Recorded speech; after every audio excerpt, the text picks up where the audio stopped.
Introducing Hoda. This is not an easy task. When I think of Professor Hoda Mahmoudi, her dignity, her humility, her modesty, her crazy smarts, her deep down integrity, and her way in the world, I find myself thinking about a high school dropout named Tanya, who left school because she had a dream and a hope that she might live in a dignifying, kinder, more gentle world where her imagination could soar and her spirit might flourish. She put her dreams to me in this way. I want to push up the sky. I think that Hoda, the quintessential community builder, is channeling Tanya's dream. She has a panoramic, this is Hoda, Dr. Mahmoudi, has a panoramic vision of world peace and the contours of dignity.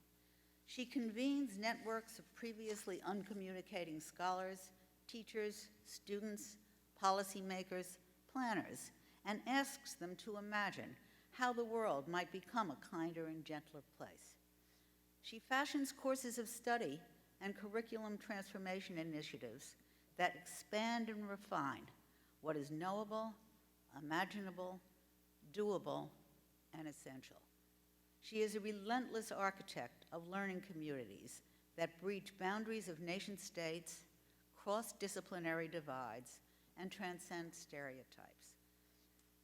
She has a panoramic vision of world peace and a deep belief that peace might be possible and humanity preserved, even though she knows perfectly well that evil exists in the world. The university rarely sees the likes of her. It's a better in every way place because she's here. And I know it because I've been here for 4 decades, and I've never seen anything like this in all 4 decades. It's true. It's true. She just gets all of it right. And it's amazing because so many people understand that. So here you are at some strange hour on a weekday night, here to listen to Dr. Mahmoudi.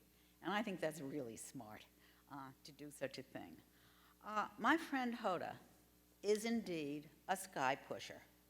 I invite you to learn from her as she has learned from all of you. And she would say the same thing, I know it. More than a dozen programs, more than 30 speakers, reflections on refraction. It just goes on and on and on with Hoda. And Tanya wanted to push up the sky. And Dr. Mahmoudi is indeed a perfect sky pusher. So I invite you all to enjoy her talk tonight, this marvelous sky pusher, Hoda Mahmoudi.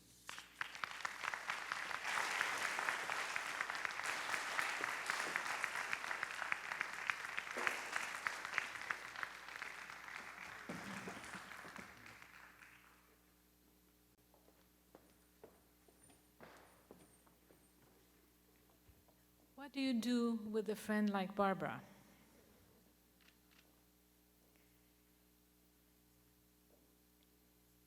None of this that has happened today or that happens at the Baha'i Chair would be possible without people like Dr. Finkelstein and others who you have heard today, who have come here and shared their knowledge and understanding with us. So it is with great pleasure that I try to give to you tonight a talk on considerations for a better world, for a better future. Last evening and today, we have heard extraordinary talks given by our distinguished conference speakers on a wide range of topics. Each presentation has examined different themes that have addressed the problems as well as the possibilities for a better world. Of course, we also look forward to tomorrow morning's session when 3 additional eminent scholars will further expand our knowledge about peace. Indeed, this conference serves as a model of the comprehensive educational goal of the Baha'i Chair. On a regular basis, the program invites a community of scholars and practitioners to make penetrating analytical presentations about their research and applied work in addressing not only the roadblocks to peace, but also to consider solutions toward removing such obstacles. The purpose of tonight's presentation is threefold. The first provides the Baha'i Chair's definition of peace with an overview of the principles that inform that definition. The second section describes how the Chair explores these core principles by inviting scholars and practitioners to participate in lectures, symposia, and conferences, and discuss the social issues that create barriers to peace. The aim of this learning process is to increase our knowledge and understanding of the core principles underlying the Baha'i Chair's definition of peace. The final section examines the objective around which the Chair was created: to consider positive solutions to removing the barriers to global peace. This crucial step in exploring pathways to peace takes into consideration the following overview. First, what are we learning from academics and practitioners about contemporary social disorders? And second, what steps should be taken in order to bring about positive impact in addressing the many social disorders?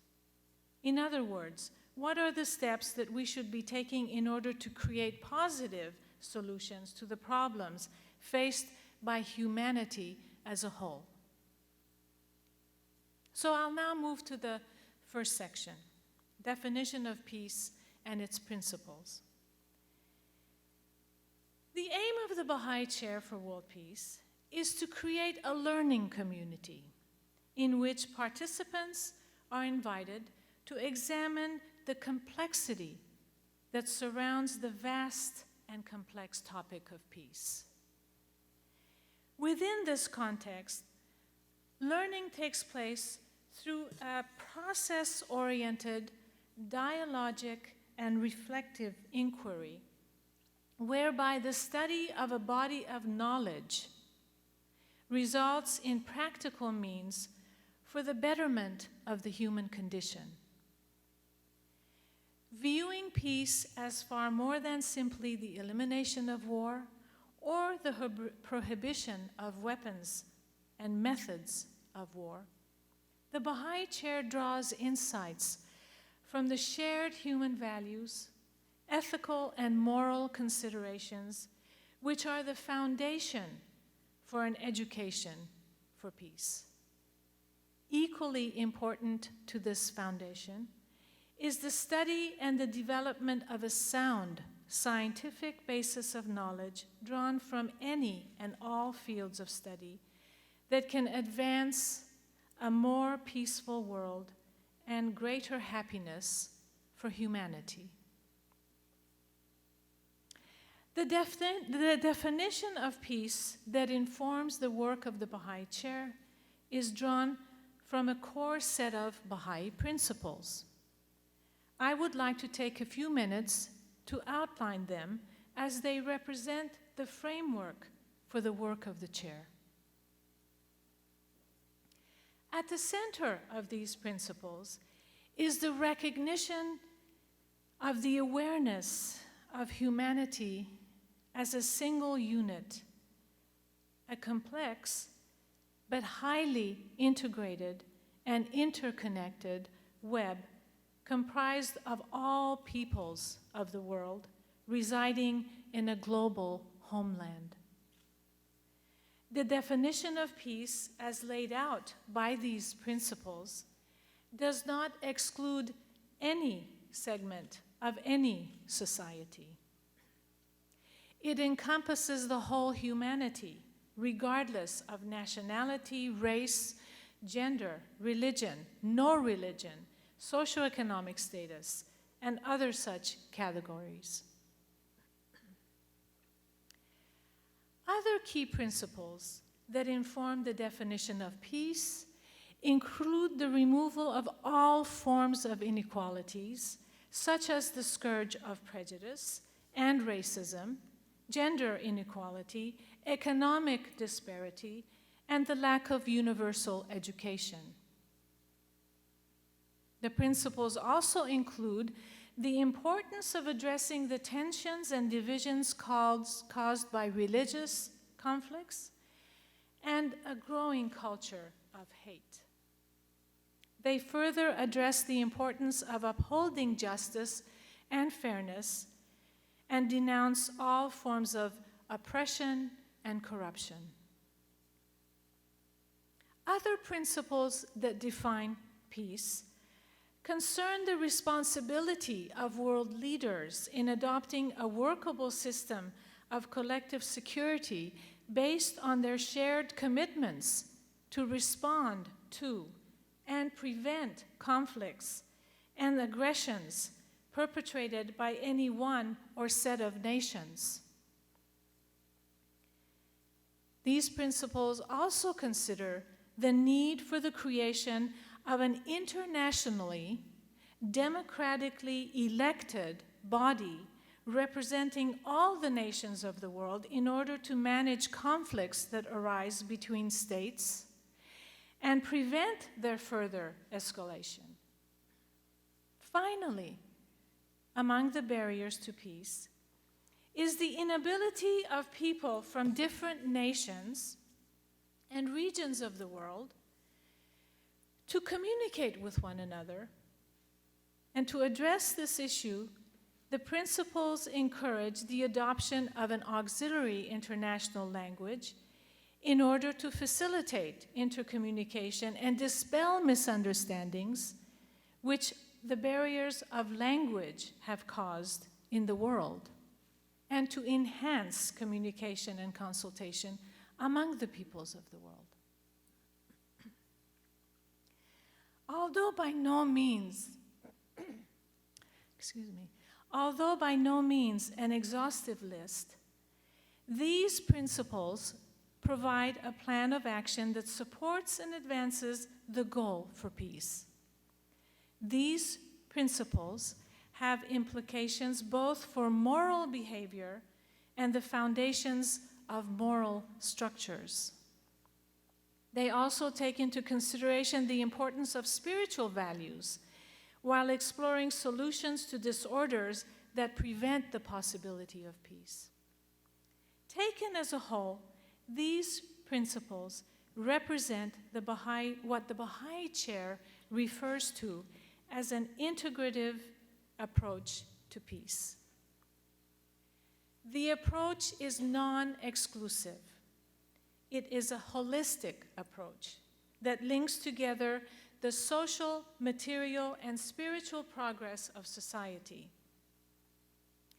As an all-inclusive model of peace building, it considers the well-being of the smallest to the largest entity that comprises the social order.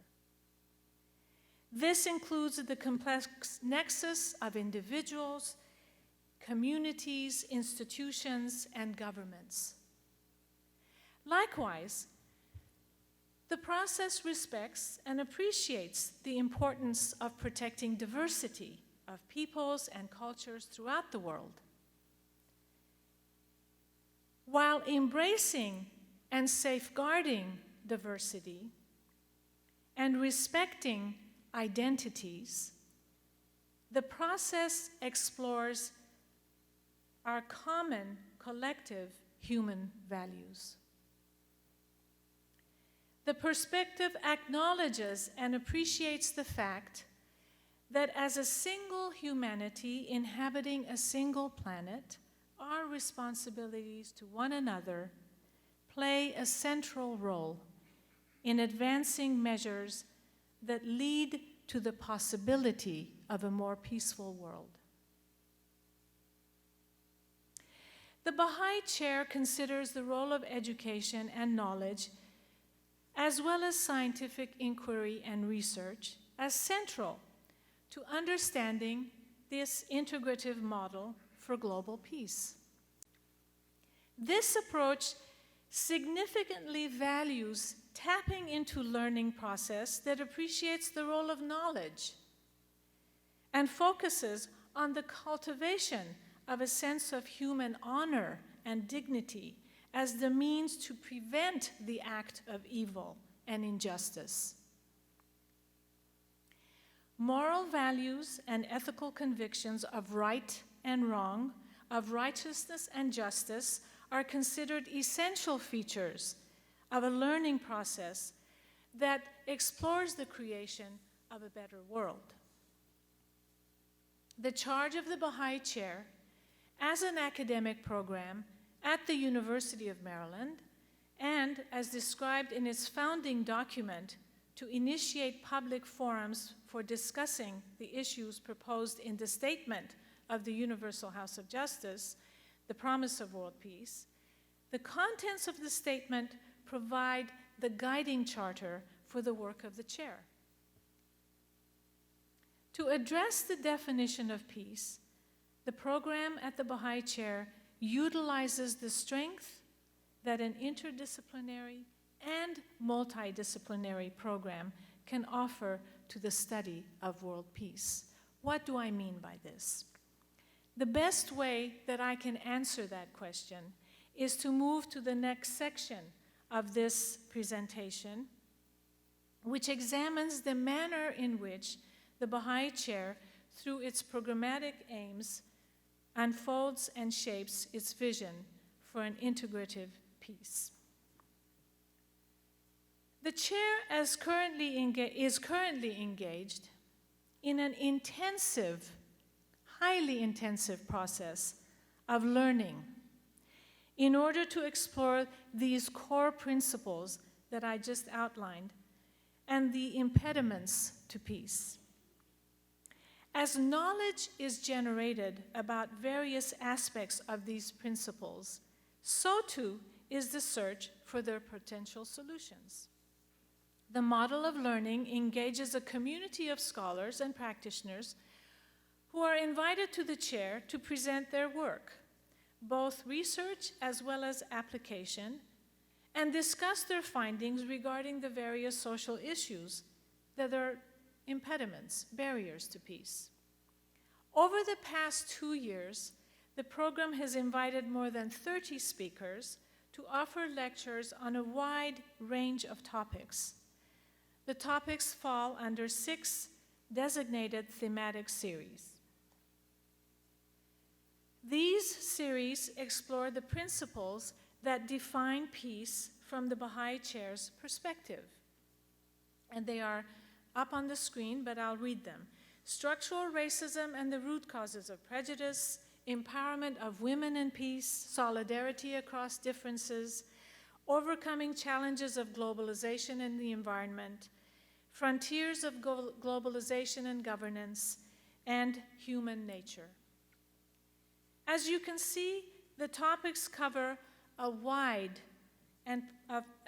range of pertinent and complex issues intended to expand and enrich our understanding of an all-inclusive approach to peace. With each presentation building upon the next, something that you saw happen today, the process of knowledge generation systematically unfolds new layers of understanding about complicated matters. Like a slowly moving waterway, this pathway of learning is continuously generating knowledge that leads to ever broader understanding of the principles of peace under consideration.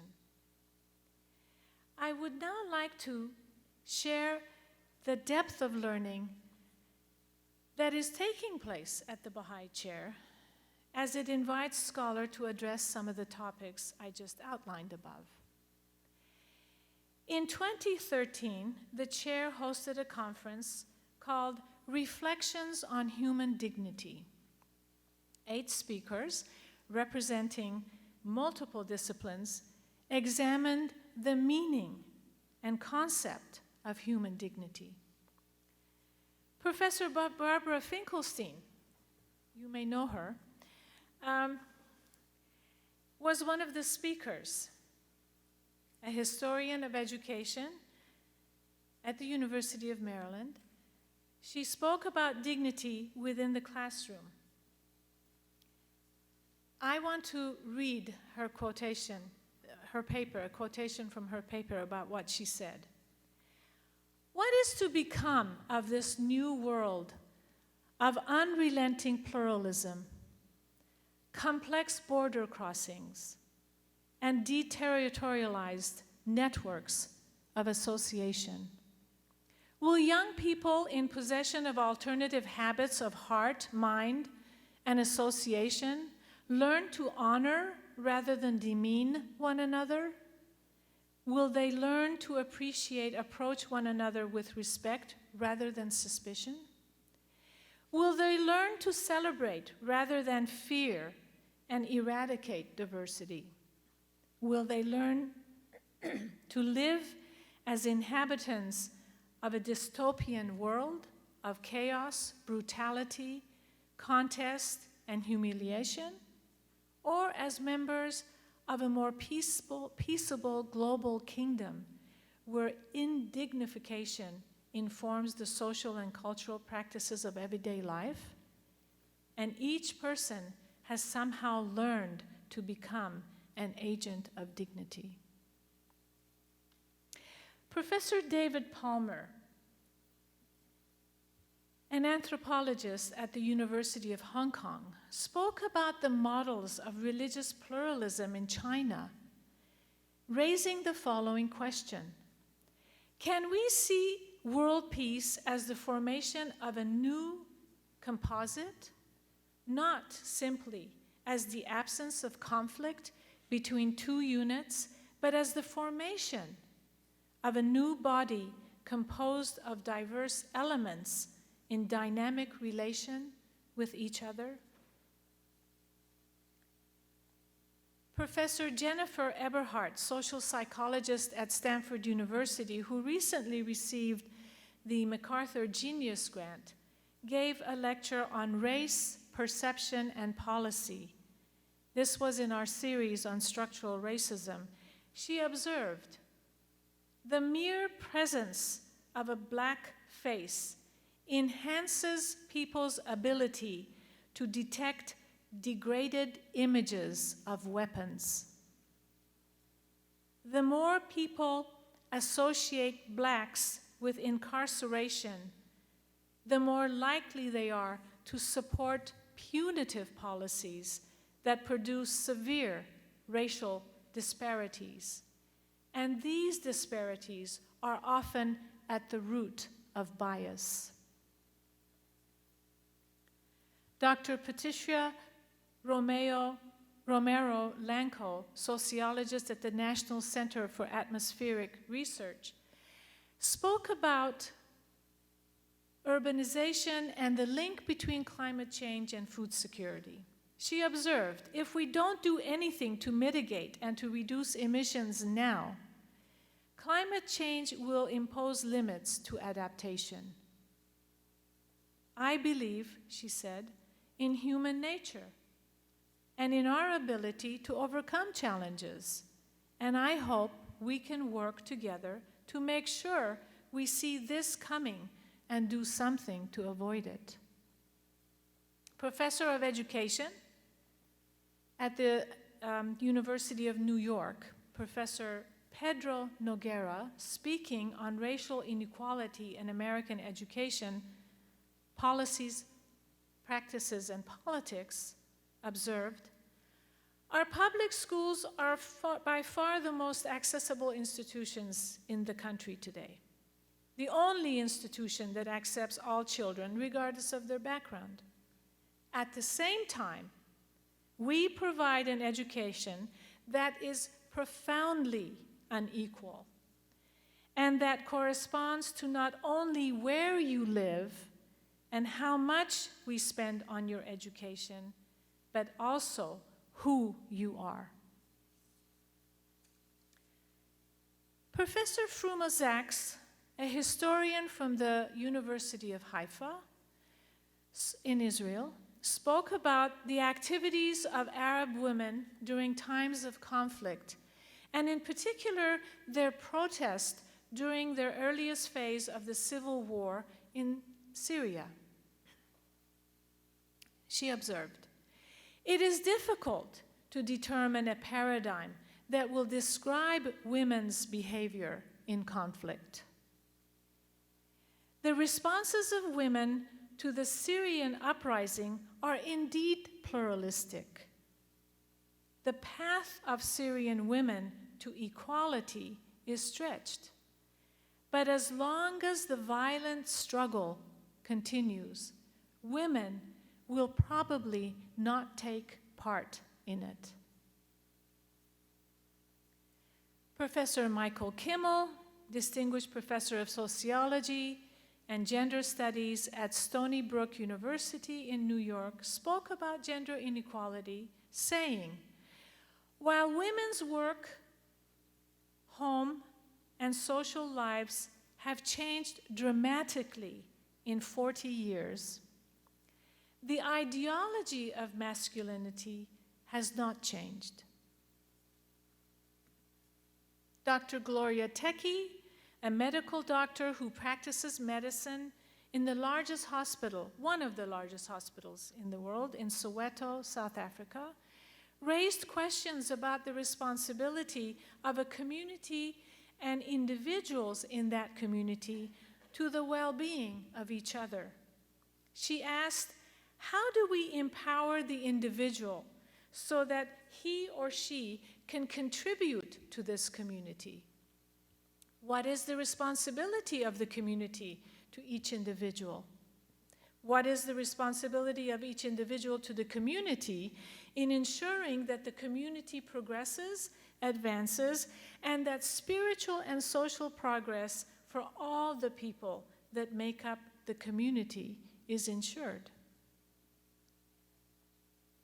Professor Farzaneh Milani of the University of Virginia, in her lecture on Iranian women, a moderating and modernizing force, observed, "Iranian women writers are at the forefront of a caravan of women writers leading us to peace." And finally, sociologist Professor Eduardo Bonilla Silva, in his lecture, The Problem of Racism in Post-Racial America, encouraged his audience with these words, "You must get connected to the struggle for justice. Change from being non-racist to anti-racist." The selected examples featuring some of our speakers illustrates the depth and breadth of learning that is taking place at the Baha'i Chair for World Peace. As you can see, invited scholars address major problems faced by societies here and throughout the world. They speak about racial prejudice, gender inequality, economic disparity, environmental degradation and climate change, and the challenges of globalization and governance. These and other topics examined by a community of academics continuously refine and magnify the definition of an integrative peace. They advance learning from diagnosis of the problem and impediments to peace to the exploration of positive solutions to the social ills. the perspective of peace is not simply political. Its operating framework is broad.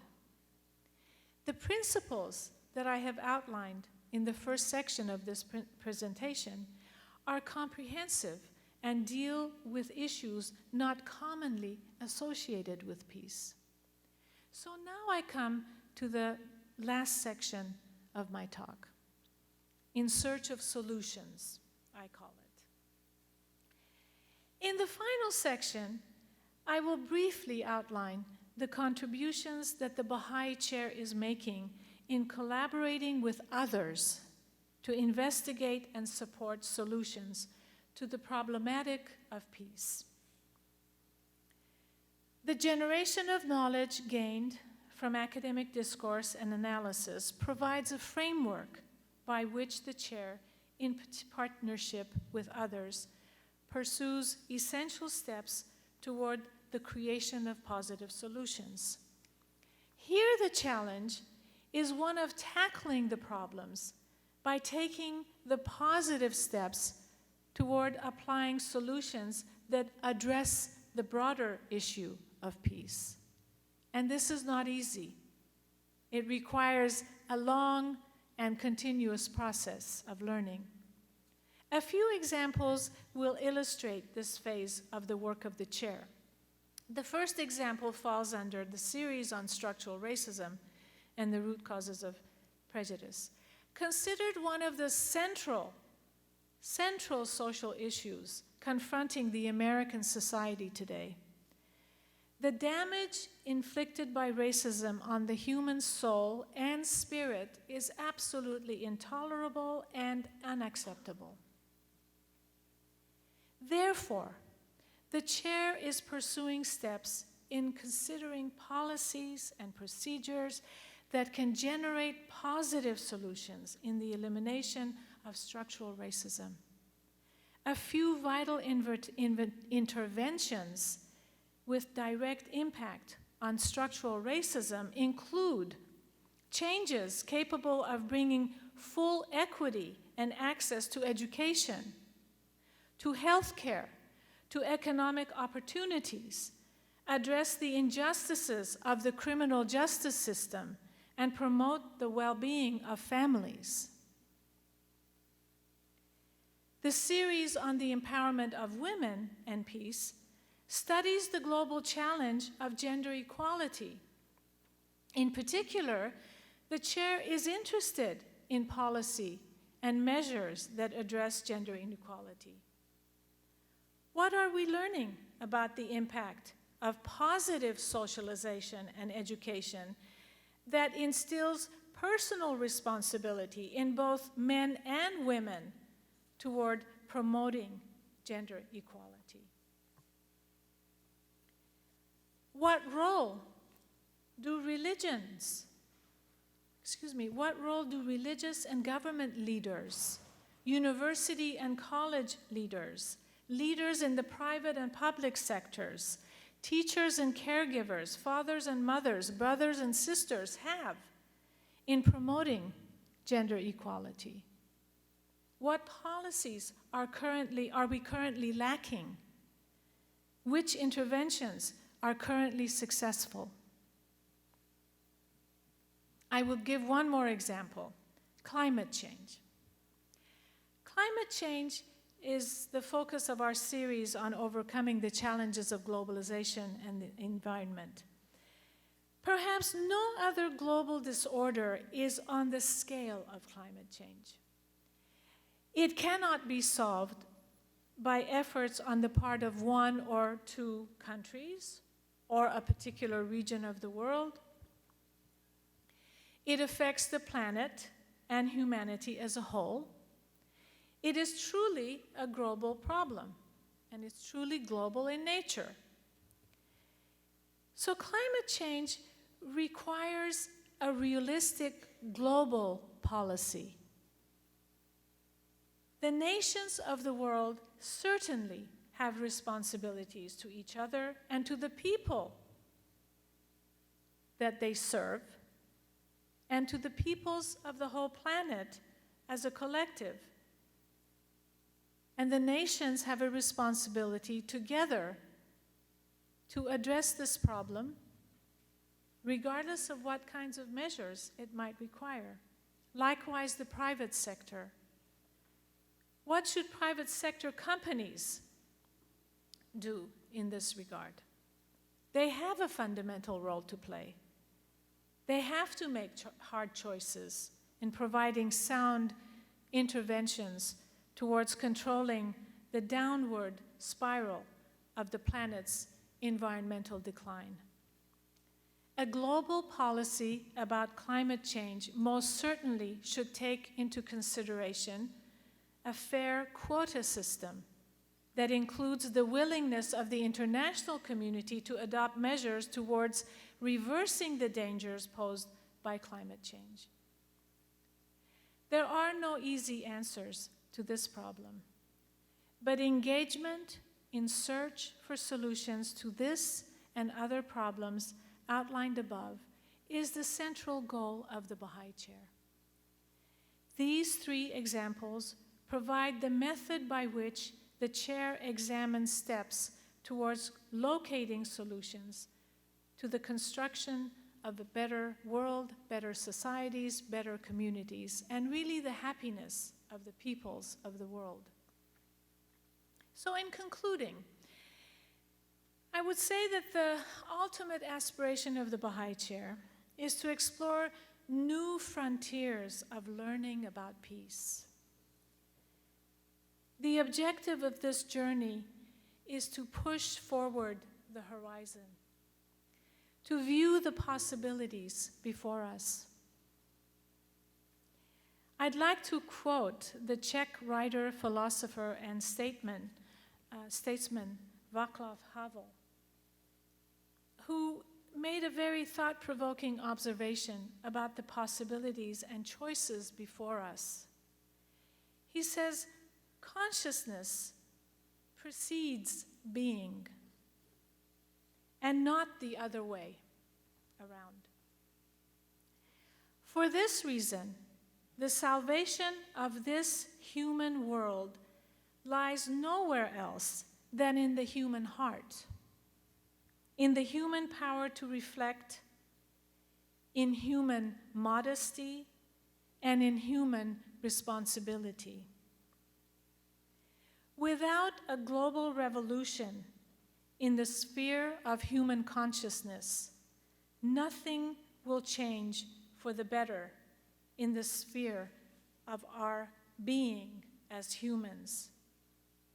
And the catastrophe towards which this world is headed, be it ecological, social, demographic, or general breakdown of civilization, will be unavoidable. So, with this brief talk tonight, I hope that I've been able to convey to you that the Baha'i Chair is eager to collaborate with scholars throughout the world in order to advance the integrative model for peace.